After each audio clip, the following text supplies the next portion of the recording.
মুসলমান ছেলেরা তরুণেরা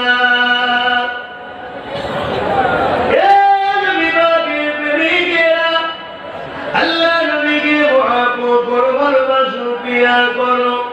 আরে নবী আমার তোমাকে আমাকে কতটা মহব্বত করেছে। আল্লাহ নবী সারা জীবনটা তোমার আমার জন্য কেঁদেছে। নবী আমার যখনই কেঁদেছে তোমার আমার নাজাতের জন্য কেঁদেছে।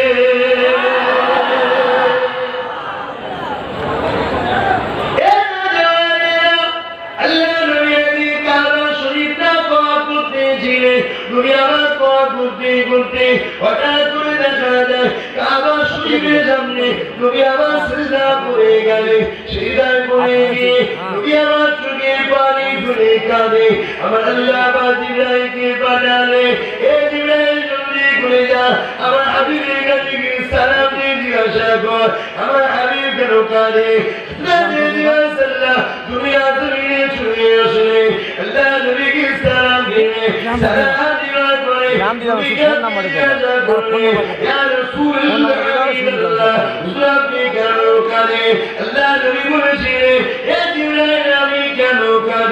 আমার আল্লাহ জানিয়েছে, আমার আল্লাহ সবই জানে। আল্লাহ আলিমুল গায়ব, আল্লাহ সামিউল বাসীর, আল্লাহ সবই জানে গায়ব দূরে খবর। এ জিবরাইল চলে যাও, আল্লাহ যখন তোমার দ্বারা জানতে চেয়েছে অর্থাৎ তোমাকে শোনাবাটা হলো উসিলা। এ জিবরাইল আল্লাহ পাককে যে বলে দাও আমি নবী যখনই কেঁদেছি ওই কান্নাটা আমার পুরা উম্মতের জন্য কেঁদেছি। যখনই কাঁদতে লাগলাম আমার মনে পড়ে গেল অন্যান্য উম্মতের কথা যারা কিনা নবীর উম্মতিরা নবীর কথা মানে না বলে আজ জাতিকে ধ্বংস করে দিয়েছে, সামুদ জাতিকে ধ্বংস করে দিয়েছে। আমার উম্মতিরা আমি রাসূল আমার কথা শুনবে না, আমার কথা অনেক বেখিরা করবে। আল্লাহ যদি এদের উপরে আযাবের গজবকে এদিকে ধ্বংস করে দেয়, শেষ করে দেয়, আমি রাসূলুল্লাহ বড় কষ্ট পাবো। আমার উম্মতিরা ধ্বংস হয়ে যাবে, বরবাদ হয়ে যাবে, জাহান্নামী হয়ে যাবে। এই জন্য আমি রাসূল কাঁদতে লেগেছি। এ যুবকেরা আমার আল্লাহ বাবা দিয়ে দিলে আমার হাবিব আপনি কাঁদবেন না, আমি আল্লাহ আপনাকে ভালোবাসি, আমি আল্লাহ আপনাকে প্রিয় করি, আমি আল্লাহ আপনার খাতিরে জানিয়ে দিলাম দুনিয়াকে ততদিন পর্যন্ত ধ্বংস করবো না ততদিন পর্যন্ত দুনিয়া জমিনে একজন মানুষ দিন থেকে আমি আল্লাহ আমাকে মহব্বত করবে, আমার হাবিব তোমাকে ভালোবাসবে, আমি আল্লাহ ততদিন পর্যন্ত তার খাতিরে আমি আল্লাহ দুনিয়াতে আযাবে গজব দিয়ে আমি আল্লাহ দুনিয়াকে ফানা করব না।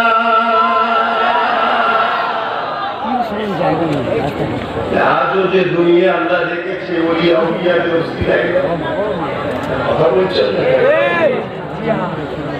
দুনিয়ায় কি পাপটা হতে বাকি আছে।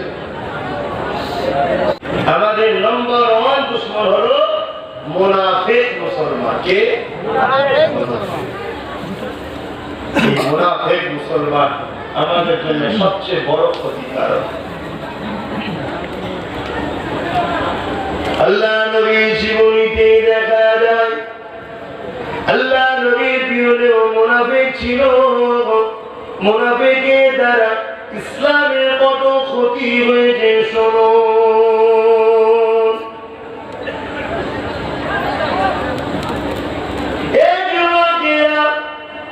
আল্লাহ নবী মদিনা নববী শরীফে যখন ইমামতি করতে নবী আমার ইমামতি জায়গাতে দাঁড়াতে আল্লাহ নবী সোজাসুজি দাঁড়ানোর অধিকার তার ছিল। হিসাব অনুযায়ী আবু বকর সিদ্দিক ছিল, না ওমর ফারুক ছিল, না উসমান গনি ছিল, না শেরে খোদা আলী ছিল, না এই চারজনের কেউ দাঁড়াতো না। রাইসুল মুনাফিক আব্দুল্লাহ ইবনে উবাই দাঁড়াতো, যার মুখে দাঁড়িয়ে ছিল মাথায় মুরব্বী ছিল মদিনা নবী শরীফে এসে সারা দিয়ে সাহাবাদের সঙ্গে বসতো মুসলমানও বলতো আল্লাহ নবী এলে সাহাবাদিওকে বলতো এ বাবা সাহাবারা দাঁড়িয়ে দাও আল্লাহ নবী আসছে আমরা সম্মান করি আস্তে আস্তে কথা বলো বিয়াদবি হয়ে যাবে এইরকম একটা মানুষ আবার যখন মদিনা নবী শরীফে যেত ইহুদিদের সঙ্গে আলাদা কথা বলতো ওই সময় বলতো এই ইহুদিরা মুহাম্মদকে মারার কাজ কত দূর আগালো শুনছেন তো নবীর মদিনা শরীফের মধ্যে যদি মুনাফিক থাকতে পারে তোমার এই গ্রামে মুনাফিক আছে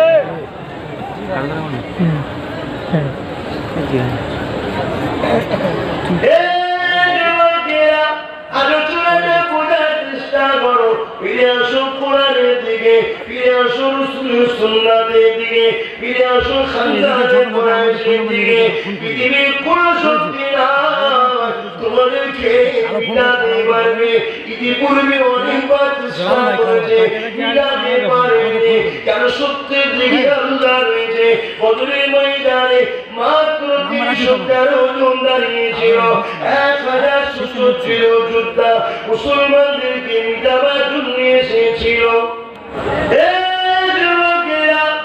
বদরের ময়দানে ইতিহাস কি ভুলে গেছে হক নাকের লড়াই ছিল জালিমদের বিরুদ্ধে মুসলিমের লড়াই ছিল একদলীয় মদিনা মানুষদের উপরে সত্তার মক্কারা বুঝিল উদ্বাসীরা তারা জোর করে হামলা করতে এসেছিল এই যুবকেরা আপনারা তরুণেরা মদিনার পক্ষে ছিল রাসূলুল্লাহ আর নবী পাকের সাথে ছিল মাত্র 313 জন এই 313 জনের কাছে 1000 সুসজ্জিত যোদ্ধাকে আমার আল্লাহ পাক পরাজিত করে মদিনাওয়ালা দিগাকে আমার আল্লাহ পাক জিতিয়েছিলেন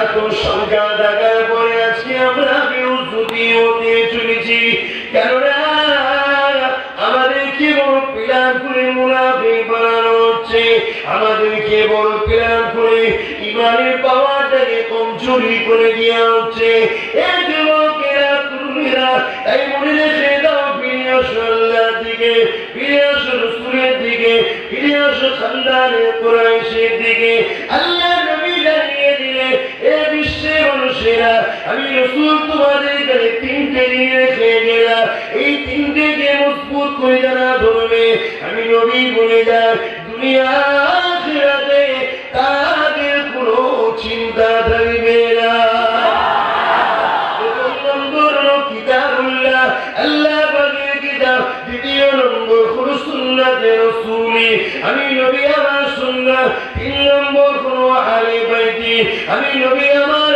আর আমার পরিবার এই 3টেকে মজবুত করে ধরবে আমি নবী বলে দিয়ে যাই তাদের কোনো চিন্তা হবে না মিশকাত শরীফের মধ্যে আব্দুল্লাহ ইবনে উমর থেকে আল্লাহ নবী বর্ণনা করেছে এই বিশ্ব জগতের মানুষ কিয়ামত পর্যন্ত তোমরা কুরাইশ বাচ্চার নেতৃত্বকে মেনে নেবে কুরাইশের নেতৃত্বের উপরে আল্লাহ পাকের দয়া রহমত থাকবে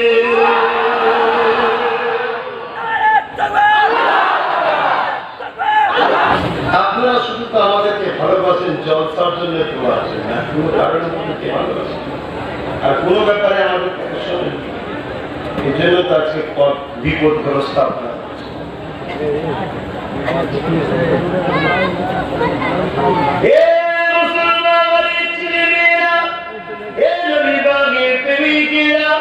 আল্লাহ নবী দুনিয়া বাসাবিবুল্লাহ নবী মুহাম্মদ রাসূলুল্লাহ সারা জীবনটা তোমার আমার জন্য কিনেছে আর মুসলমান সেই নবীর জন্য কতবার আল্লাহ আল্লাহ পাক তোমাকে আমাকে কত সুন্দর করে বানালো দুটো চোখ দিল দুটো হাত দিল দুটো কান দিল, দুটো পা দিল, আল্লাহ পাক কিডনি দিল, হার্ট দিল, জামানের কথা দিল।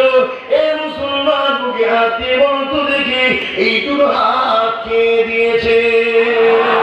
এই দুটো হাত যখন আল্লাহ দিয়েছে, এ মুসলমান মানবতা কি বলে? এই দুটো হাত দিয়ে আল্লাহ বিরোধী কাজ করা যাবে না। এই দুটো হাত দিয়ে আল্লাহ যে কাজে না ওই কাজ করা যাবে না। মুসলমান এই দুটো হাত আল্লাহ কেন দিয়েছে? এই দুটো হাত দিয়ে বান্দারে তোরা হালাল ইনকাম করবি, বান্দারে হাত দিয়ে মা বাবার সেবা করবি, বান্দারে হাত দিয়ে গরিবদের খিদমত করবি, বান্দারে হাত দিয়ে মসজিদ মাদ্রাসায় কাজ করবি, বান্দারে হাত দিয়ে আমি আল্লাহ পাক আমার মসজিদের উপরে হামলা বলে জালিমদের প্রতিরোধ করবি। এ বান্দা এই দুটো হাত দিয়ে আমার হাবিবের মাদ্রাসাকে বাঁচাবার জন্য লড়বি। বান্দারে হাত দিয়েছি আমি আল্লাহ, এই দুটো হাত দিয়ে আমি আল্লাহ আমার ঝান্ডা ধরবি।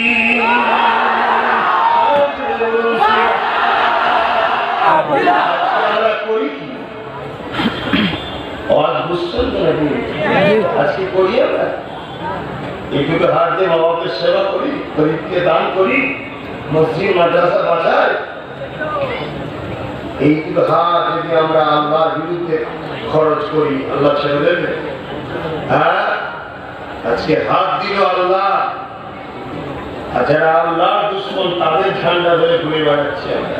আমার কথা বলতে মুখ আমার, কথা কিন্তু আমার কথা আমার আল্লাহ আল্লাহ রাসূলের। এখনো বাঁচার রাস্তা আছে। কাফের মুনাফিক ছাড়ো, খানদানে রাসূল কুরাইশ বংশের ছেলেদের নেতৃত্ব মানে বাঁচতে চায়।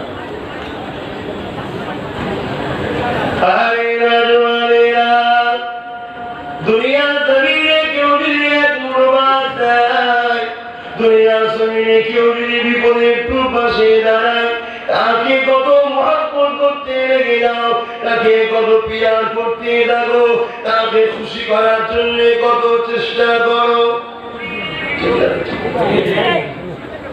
ধরো না নদীতে ডুবে যাচ্ছিলে, সাঁতার কাটতে পারো না, নদীতে ডুবে যাচ্ছিলে, কে একজন সাঁতরে তোমাকে তুললো, উঠে বলি ভাই তুই আমায় বাঁচালি, ভাই তুই আমায় বাঁচালি ভাই।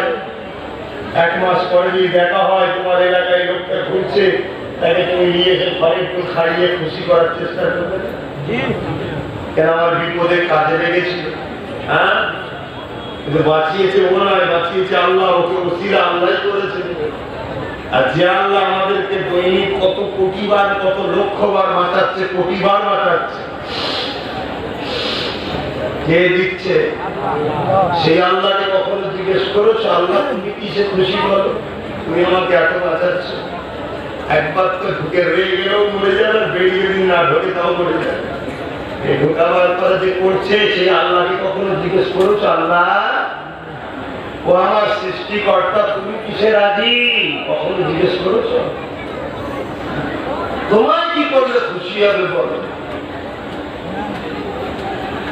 আল্লাহ বললেন বান্দারে জমিন আমার, আসমান আমার, এ বান্দা চাও সূর্য আমার, তাও খায়রাত আমার, লিল্লাহি মা ফিস সামাওয়াতি ওয়া মা ফিল আরদ, জমিন আসমান যা কিছু আছে সব কিছুই আমার। এ বান্দারে আমি আল্লাহ তোদেরকে এত কিছু দিয়েছি, বিনিময় তোদের কাছে কিছু নিই না। আমি আল্লাহ তোর হাত দিয়েছি, বিনিময় ট্যাক্স নিই না। আমি আল্লাহ তোর চোখ দিয়েছি, বিনিময় ট্যাক্স নিই না। আমি আল্লাহ কানে শুনতে দিয়েছি, বিনিময় ট্যাক্স নিই না। আমি আল্লাহ তোর পা দিয়েছি, বিনিময় ট্যাক্স নিই না। এ বান্দারে আমি আল্লাহ তোদেরকে সব দিলাম বান্দা, আমি আল্লাহ তোদেরকে আরো সুন্দর দেব। দুনিয়াতে তোদের মুসিবতে আমি তোদের পাশে দাঁড়াবো। এ বান্দা আমি আল্লাহ আমাকে দুটো জিনিস তোরা দে, এই দুটো জিনিস তোরা যদি আমাকে দি, তার বিনিময়ে আমি আল্লাহ তোদেরকে আরো সুন্দর সুন্দর দুটো জিনিস দেবো। এ বান্দারে আমাকে দুটো জিনিস দে। এ যুবকেরা তোরা আমার আল্লাহ এত সুন্দর সুন্দর নিয়ামত আমাদেরকে দিয়েছে, খাবার জন্য নানা রকম ফল মূল শাক সবজি দিয়েছে। বান্দা এক জিনিস খেলে বারবার খেলে মনটা ভালো লাগবে পারবে না, তাই বিভিন্ন রকম স্বাদের সবজি দিয়েছে, বিভিন্ন রকমের স্বাদের ফল দিয়েছে, বিভিন্ন রকমের মাছ দিয়েছে, বিভিন্ন রকম গোস্ত দিয়েছে। এত কিছু যে আল্লাহ দিল, সেই আল্লাহ যদি তোমার কাছে জান চায়, তুমি কি আল্লাহকে খুশি করার জন্য দিল থেকে চিৎকার দিয়ে বলো, এই জীবনটা কি দিতে পারবে? আরো চিৎকার দিয়ে বলো, পারবে?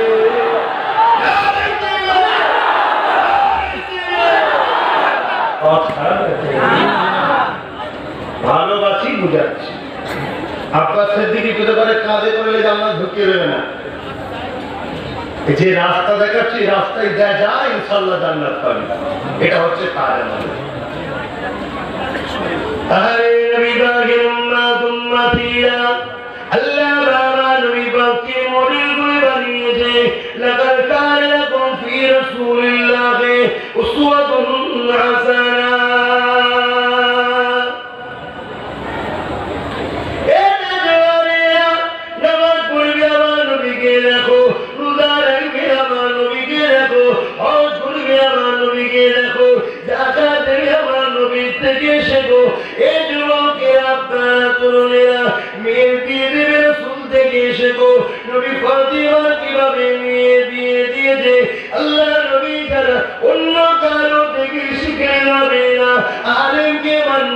আলেম যদি নবীর কথা বলে তবেই মানবে, ইমামকে মানবে, ইমাম যদি নবীর কথা বলে তবেই মানবে, পীরকে মানবে, পীর যদি নবীর কথা বলেন তবেই মানবে, অন্য কারো কথা চলবে না।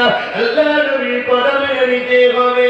এ যুবকেরা, তরুণেরা, আল্লাহ নবী সব কিছুকে বর্ণ করতে হবে। উঠতে বসতে খেতে শুতে নবী নবী নবী নবী নবী করতে হবে। ব্যবসা বাণিজ্য কেমন ভাবে করবে, আল্লাহ নবীকে দেখতে হবে। এ যুবকেরা, কেউ যদি দেশ চালাতে চায়, আল্লাহ নবীর থেকে শিখতে হবে। কেউ যদি জনপ্রতিনিধি হতে চায়, আল্লাহ নবীর থেকে শিখতে হবে। কারণ নবী আমার দুনিয়ার মানুষকে শিক্ষা দেওয়ার জন্য নিজে নবী আমার মদিনাকে রাষ্ট্র কায়েম করে, আল্লাহ নবী 10 বছর ধরে মদিনাকে কিভাবে চালিয়েছিল, কিভাবে আইন ব্যবস্থা হবে, কিভাবে প্রশাসন ব্যবস্থা হবে, কিভাবে দেশকে পাহারা দেওয়া যাবে, বর্ডারটা কিভাবে তৈরি হবে, কিভাবে ব্যবসা বাণিজ্য হবে, কিভাবে জনগণের সেবা করা যাবে, কিভাবে রাজ্যের উন্নতি করা যাবে।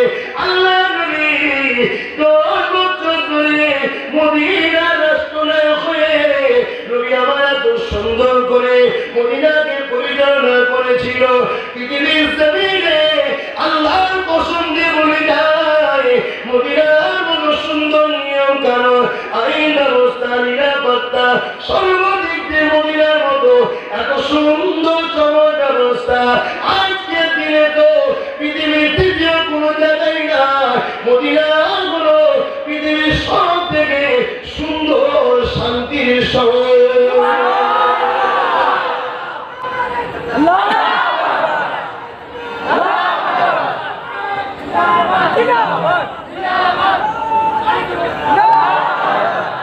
শিক্ষা তো নবীর থেকে নিতে হবে।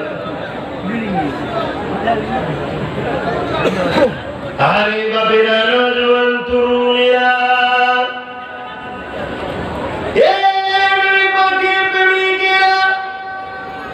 আল্লাহ নবীর কোন জীবন ব্যবস্থাটা আমাদের জন্য মনে, আমার নবী যা করেছে আমাদেরকে সেইভাবে চলতে হবে।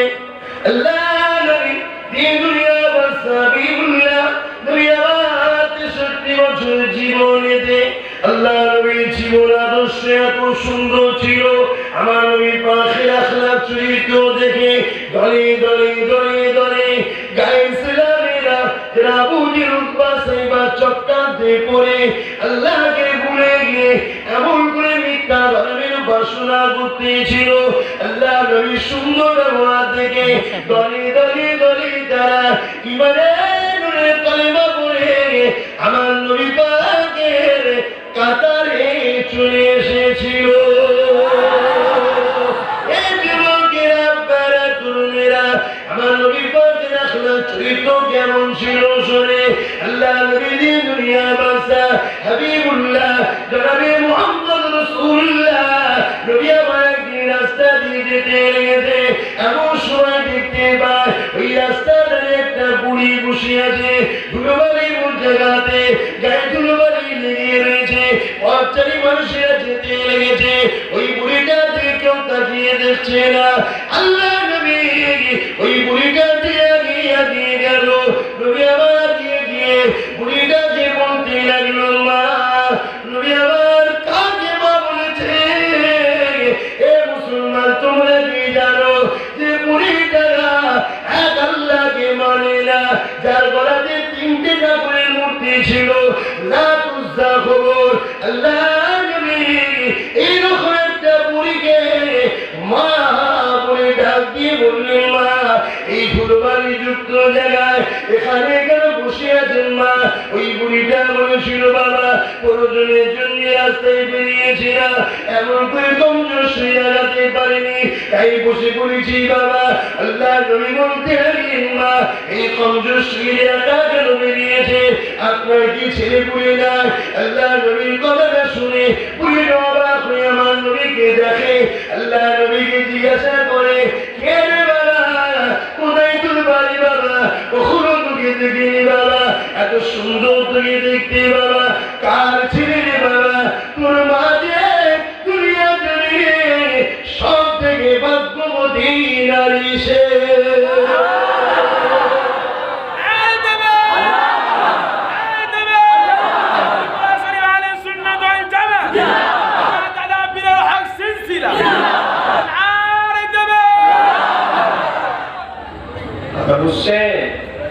আমার নবীর আদর্শ দেখে, আমার নবীর আদর্শে গায়ের মুসলমানরাও দিবানা হয়ে গেছে, দলে দলে সব ইসলাম কবুল করেছে।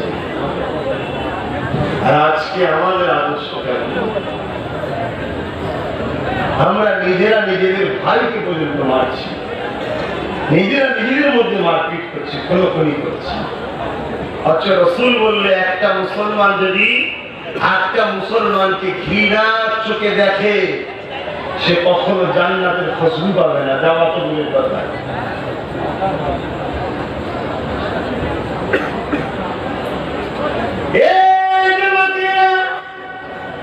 আল্লাহ নবীকে যখন ওই মহিলাদের পরিচয়টা চাইল, নবী আমার নিজের পরিচয়কে গোপন করে দিয়ে নবী আমার বললেন না আমাকে আপনার সন্তান মনে করে নিতে পারেন।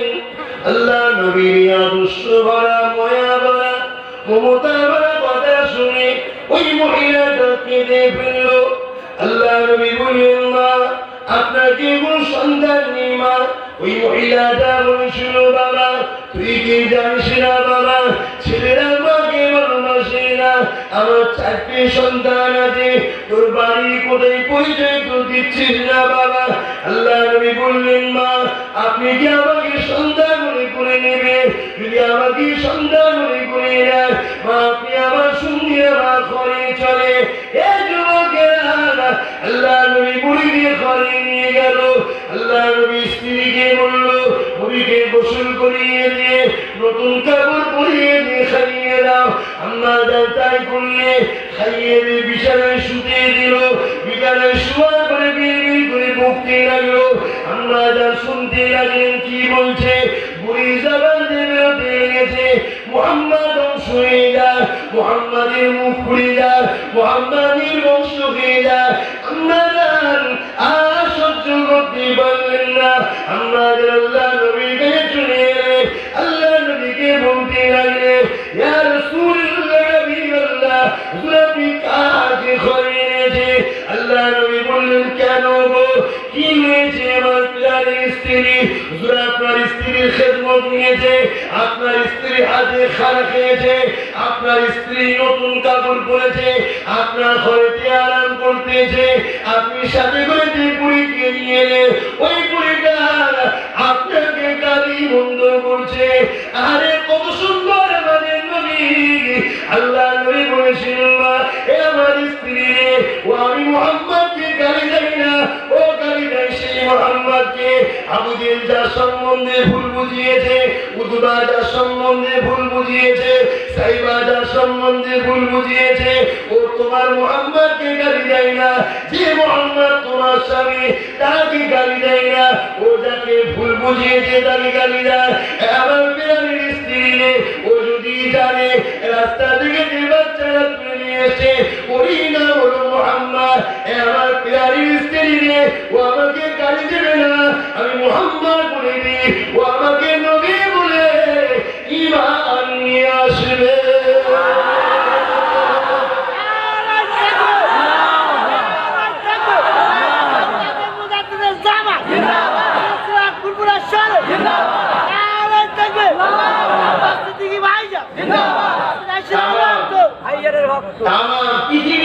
ইসলাম ও রাসূলকে বদনাম করার জন্য আজও চক্রান্ত চলছে একদল আবু জেহেলের ধর্ম ব্যবসায়ীদের। তারা ইসলাম ও নবী সম্বন্ধে ভুল বুঝাচ্ছে, কথা বুঝছেন না? বোঝেন না, ভুল বুঝাচ্ছে। তাই আমাদের উচিত আমার রাসূলের পাক সাল্লাল্লাহু আলাইহি আদর্শটা নিজেদের জীবনের মধ্যে বাস্তবায়ন করা। আমাদের চাল চলন, উঠা বসা, কথাবার্তা, আখলাক, চরিত্র দেখে গায়ের ইসলামরা যেন দলে দলে ইমানের কলেমা পড়ে নিয়ে শান্তি, মানবতা, মুক্তি, সুন্দর সমাজে ফিরে আসে ইনশাআল্লাহ। আল্লাহ নবীর সারা জীবনের একটাই মিশন ছিল, নবী পাকের মিশন একটা, লক্ষ্য একটা।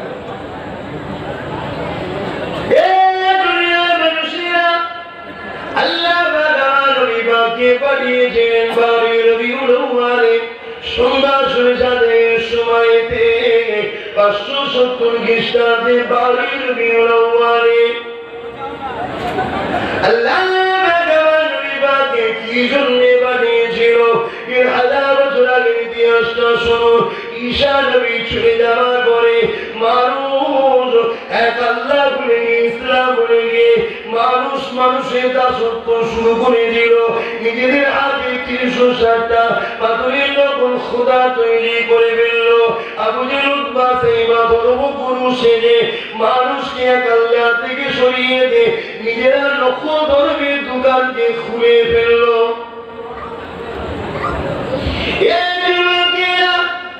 আবু জেহেল, উতবা, সাইবা প্রচার করতে লাগলো গারিব জনমে তাদের বাঁচার কোনো অধিকার নেই, তাদেরকে লাতুস্তা তৈরি করেছে আমাদের গোলামি করার জন্য। নারীদের বাঁচার কোনো স্বাধীনতা ছিল না, নারী মানে ভোগের জিনিস হয়ে গিয়েছিল। এবং বাচ্চা বাচ্চা মেয়ে জন্ম দিলে ওইগুলোকে জেন্ত পুঁতে দিত। এই যুবকেরা আজকে আমার ভারতের জমির একদম ধর্ম ব্যবসায়ীরা তারা প্রচার করতে লেগেছে তাদের লক্ষ্যটি আবু জেহেলের মতো, তাদের লক্ষ্যটি উতবার মতো, তাদের লক্ষ্যটি সাইবার মতো। আজ আমার ভারতের জমিনে নারীদের কোনো মর্যাদা নাই, নারীদের কোনো বাঁচার অধিকার নাই। নিশ্চয়ই আপনারা জানেন কাশ্মীরের মধ্যে মন্দিরের মধ্যে এমন করে একটা 7 বছরের বাচ্চা মেয়ে যার নাম নাসিবা, তাকে কয়েকজন পশু সন্ত্রাস ব্রাহ্মণ তারা এমন করে 7 দিন ধরে মন্দিরের মধ্যে হত্যা করে দিল। এই অত্যাচারীদের শাস্তির জায়গায় একদল বিজেপি সাপোর্টার ওই জাহালিমদের পক্ষে দাঁড়িয়েছিল। জানেন না?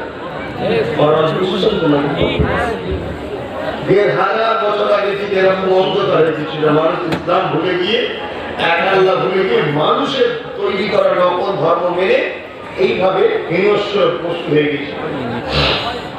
আবার আমার ভারতবর্ষে কেন মানুষ এক আল্লাহ ভুলে গেছে, কোরআন ভুলে গেছে, রাসূল ভুলে গেছে, মানুষের বানানো ধর্ম দিয়ে চলছে, পাথরের তৈরি করা নকল খোলা দিয়ে চলছে।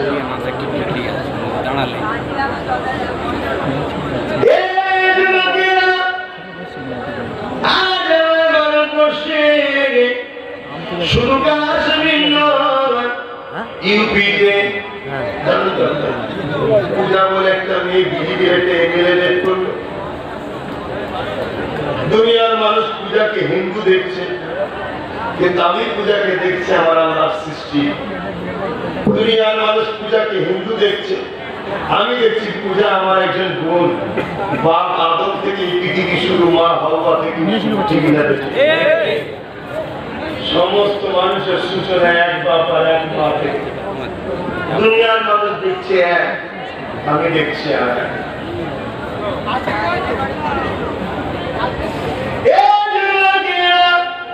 এইভাবে হায়দ্রাবাদের বিয়োগার একটি থেকে শুরু করে আমার ভারতের জমিনে আজ নারীরা সুরক্ষিত না। 1000 বছর আগে পৃথিবীর জমিনে নারীদের কোনো অস্তিত্ব ছিল না। নারীরা জন্ম নিয়ে তাদের বাপেরা নিজেরাই কিন্তু দাপন করে দিত। তাদের ধারণা ছিল নারী মানে অশুভ, নারী মানে কলঙ্কিতা। আল্লাহ নবী দুনিয়ার মানুষকে সে আবার বোঝাতে লাগালে, বাবারা তোমরা আল্লাহ ছেড়ে দিয়ে নিজের হাতে তৈরি করা কাল্পনিক 360টা পাথরের মূর্তি করছো। বাবা তোমাদের আল্লাহকে কি দেখেছো? তোমাদের আল্লাহ তুমি একজন আল্লাহ হবে সে যিনি কিনা লামিয়ালিন ওয়ালাম ইউলাদ, যার দ্বারা তৈরি হয়নি, যার শেষ নাই, অর্থাৎ যার বাপ মানে, যার স্ত্রী, যার সন্তান নেই, যার ছেলে পুলে নেই, তিনি হবেন আল্লাহ। আল্লাহ মুস্তামা তিনি কারো মুখাপেক্ষী কি নয়। এই যুবকেরা আল্লাহ নবী দুনিয়ার মানুষকে বুঝিয়েছিল নারীদেরকে হত্যা করো না, নারী অশুভ নয়, সৃষ্টিকর্তা জানিয়েছে যার ঘরে প্রথম নারী সন্তান হবে এর মানে ওই বাড়িওয়ালাকে আল্লাহ রহমতের খবর দিল।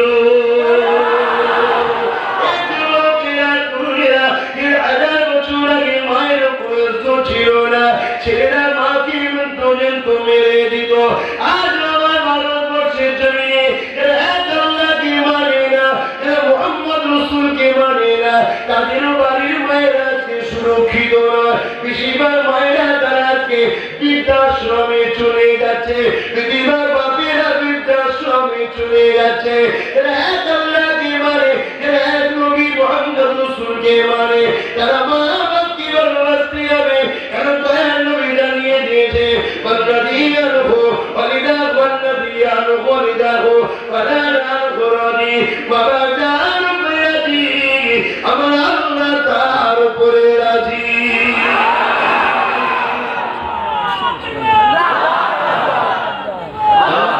জান্নাত কোথায় ছেলেদের? ছেলেদের জান্নাত কোথায়? আর জান্নাত তাহাত আকদামুল উম্মাহাত, ছেলেদের জান্নাত মায়ের পায়ের তলায়। ঠিক না বেটি? কে কে জান্নাত কিনতে চাও হাত তুলে দেখাও।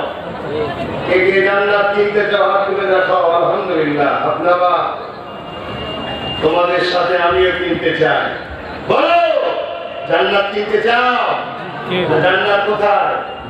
মায়ের পায়ের তলায়। তোর মাকে খুশি করলে জান্নাত পাওয়া যায়। জোরে বলুন সুবহানাল্লাহ। কারা কারা মাকে খুশি করবে হাত তুলে দেখায়। আলহামদুলিল্লাহ।